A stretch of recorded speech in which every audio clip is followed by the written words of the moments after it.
Há 3 dias nós seguimos Jesus na sua paixão, na sua morte, e agora nós somos postos diante do indizível, diante de um evento que parece incrível ao mundo, diante de um evento humanamente impossível.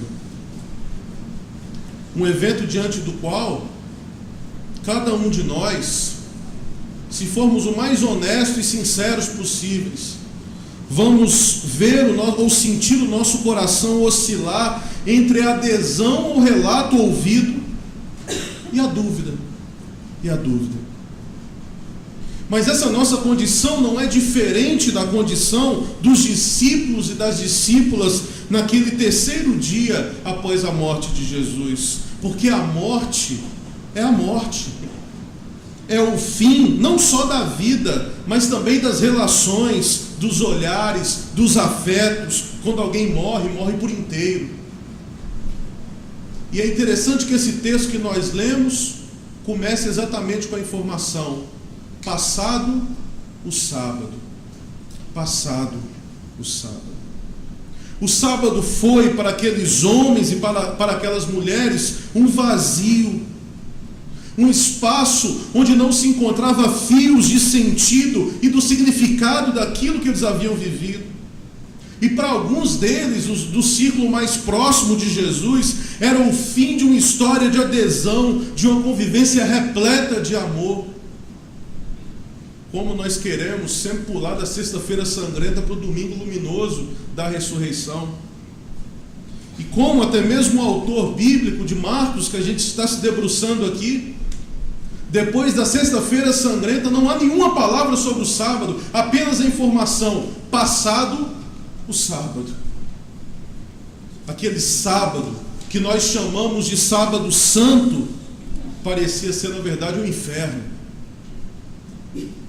Parecia, talvez na vida daqueles discípulos, ter sido capaz de tirar toda a sua esperança. Foi um sábado de silêncio externo, nada a dizer. O evangelista, para ele, nada a constar. Será que aquele evento da morte, do sepultamento de Jesus, fazia com que a vida terminasse? Não.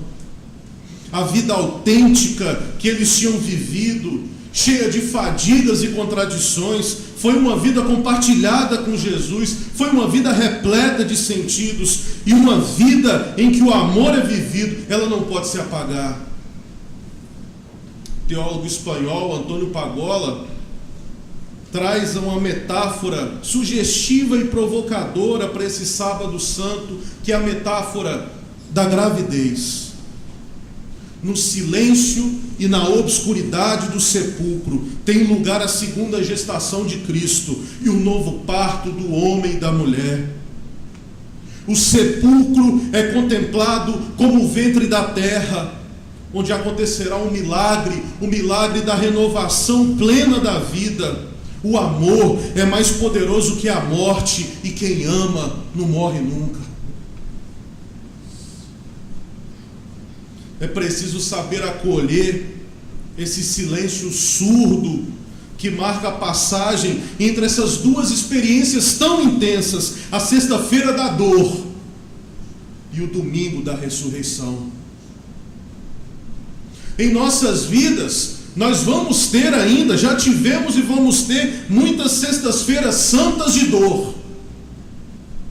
Nós também vamos ainda ter muitos dias de Páscoa. Mas nós teremos muito mais sábados de espera. E o que foi o sábado para aqueles discípulos? Aquela angústia, depois de todo aquele evento vivido no dia anterior, na sexta-feira, aquela angústia do sábado, um olhando para a cara do outro: e agora? O que vem agora? O que acontece?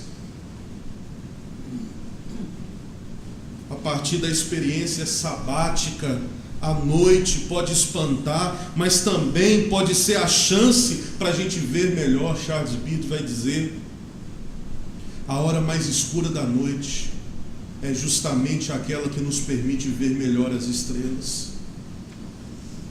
Estrelas que nós não veríamos se não fosse o breu a nos envolver. ou com as luzes da cidade a tirar o nosso foco.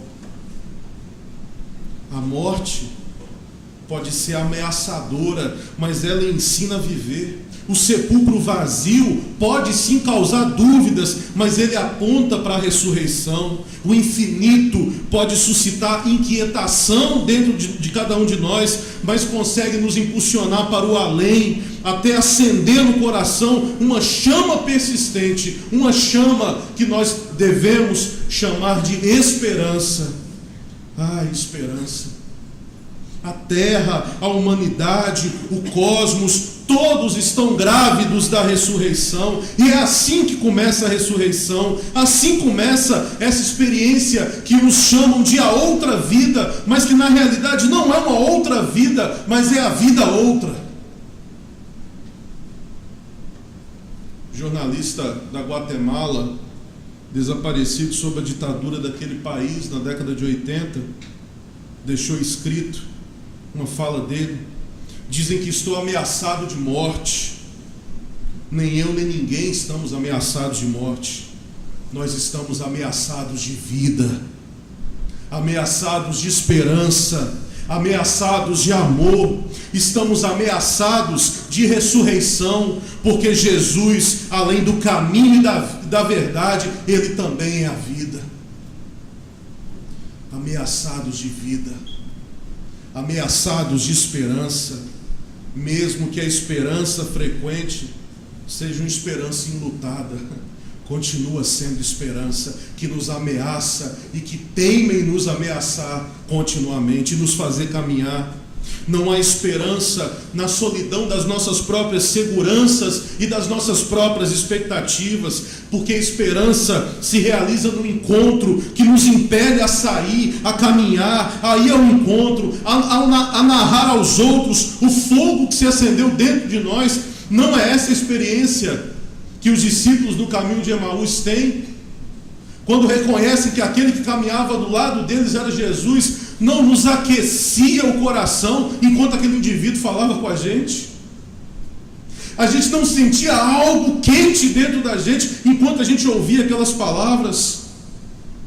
A esperança é o canto que ativa a coragem nos corredores escuros da história. Sem esperança, a humanidade perde a iniciativa, porque a vida sem desafios ela não é real, mas a vida sem espera, sem desejo, sem paixão, sem esperança, ela não é vida.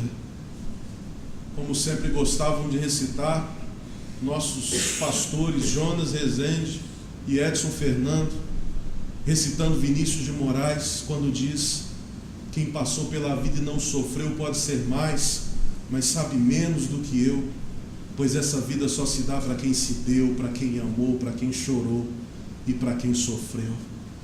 Já pensou passar pela vida e não experimentar o amor, não viver uma história de amor? Mas já pensaram também passar pela vida e não experimentar a dor? A esperança mora no exato lugar onde nós a deixamos. E sabe onde?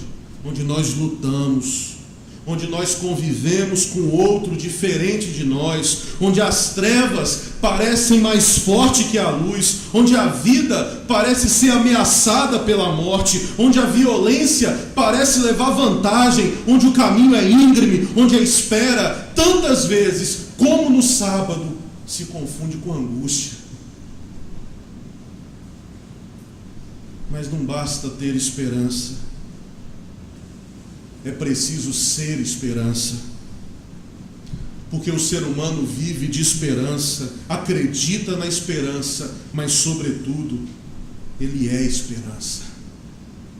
O mal, a injustiça, a violência, o sofrimento existem em nossa história, mas não tem a última palavra sobre a nossa própria história, porque a ternura de Deus é mais poderosa e ela é a nossa esperança que nos sustenta nos túneis mais escuros da nossa vida.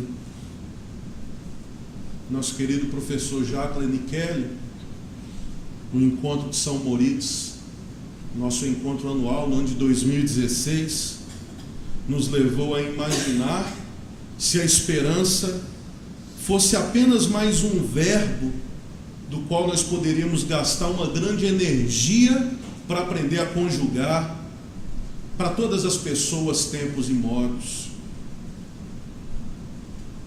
Talvez nós ouviríamos com maior frequência: eu esperanço, tu esperança, ele esperança. Eu esperancei, tu esperançarás, ele esperançara.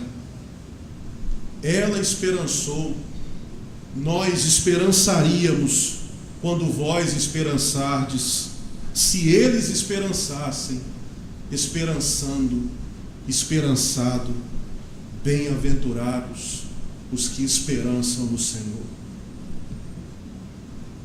A cruz permanece em seu lugar,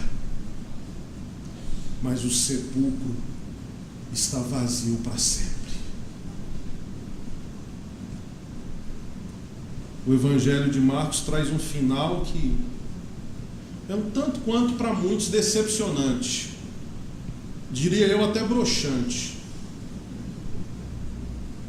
Tanto que mais tarde o Jacler aqui nos nossos estudos, que a gente fez uma introdução do Evangelho de Marcos com o professor Jacler, ele mostra que o original de Marcos, ele encerra exatamente nesse versículo 8. E ficou uma coisa tão assim, encerra com as mulheres correndo com medo e não conta para ninguém, que depois alguns acréscimos são feitos no texto bíblico. Acrescentaram aí 3 finais diferentes em 3 manuscritos diferentes, mas a despeito de tudo isso, a conclusão original é a seguinte: as mulheres saíram do túmulo correndo, porque estavam com medo, porque estavam assustadas, e não disseram nada para ninguém, porque elas tinham medo, tremor, êxtases, estupor.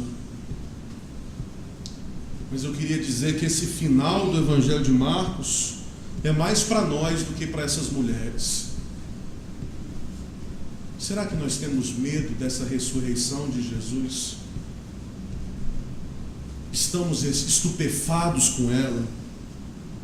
Nós temos temor, o santo temor de Deus, ao anunciar essa ressurreição, que nada mais é, ou que acima de tudo é, Deus nos apresentando a oportunidade de sempre começar de novo. Se assim for, acolhemos a palavra desse rapaz que elas encontraram no túmulo, e que diante do medo a palavra para elas foi apenas: não tenham medo, não tenham medo. Jesus o Nazareno, crucificado, ressuscitou. Comecem de novo, tentem mais uma vez, vivam, renasçam, ressuscitem com Cristo. Que Deus nos abençoe. Amém.